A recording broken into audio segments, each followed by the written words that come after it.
A colonel in the Russian army during the Second World War. Hang on with me, I promise it will make sense. There was a period, if you're studying history, you know that the German army was advancing initially very deep into Russia. The Russians were having a hard time holding back the German army. And so there was a colonel during one of the battles who was called into the office of the commander and told that the army needed to retreat and regroup. But they wanted to leave a small group there at that point of attack to basically hold or to stall the Germans until, again, the army itself could regroup and then have a counterattack to push the Germans back, though. And so the colonel was told this mission was something of utmost importance, and it was something that basically was going to be a suicide mission. That group was going to have to stay there and hold that point to the very last man. There could be no retreating until, again, the army was able to push back and, if possible, then be able to relieve them. And so the colonel walked out of that office and began walking back to the area where his men had been stationed, and he began to think about that.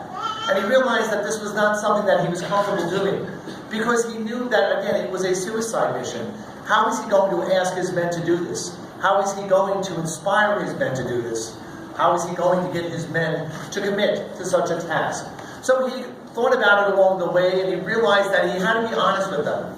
They had to know what they were committing to. He also realized that he needed them to volunteer for this. It was not something he wanted to order them to do, because he knew if he ordered them that under duress, they would leave. But if they gave of themselves freely, he knew that they would remain. But he also had to tell them that it was something they had to commit to with their lives. Once they made that commitment, there was no going back. But then he paused for a moment and realized even if he was able to accomplish all of that, what would inspire them? What would commit them to make such a life-changing event within their lives? And he realized that the ultimate answer would have to be love. Love of their country, love of their families, love for one another.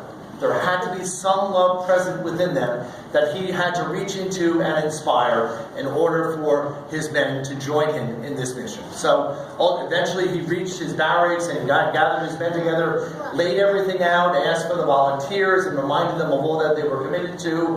And the legend has it, though, that in the end, all of his men volunteered for that mission.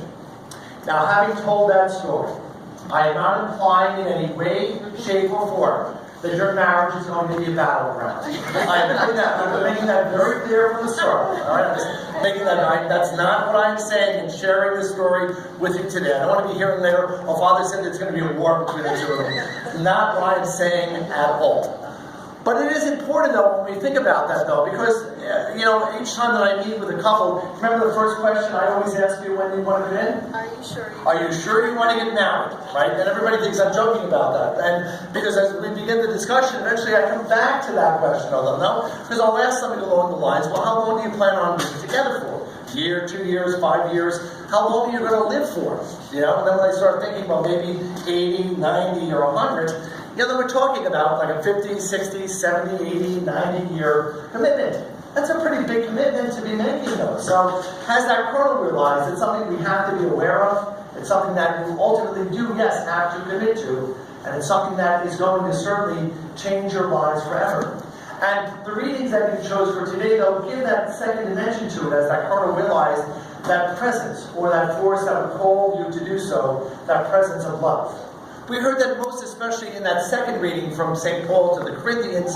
And again, keep in mind that love is a very powerful love. It's not a love because you love chocolate, or you love shopping, or you love, going out and having a good time. That's not what Paul is talking about. He's talking about a love that gives, a love that shares, a love that is eternal in its commitment, which again reflects that first reading in that psalm, the reflection of history, of God creating the human race, willing that we should be coming together. So it is something that is not only natural, but it's something that our Lord desires of us, to be joined together for all eternity.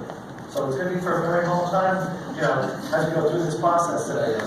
But I know you guys are ready for it. I know the two of you can handle that. So, and also,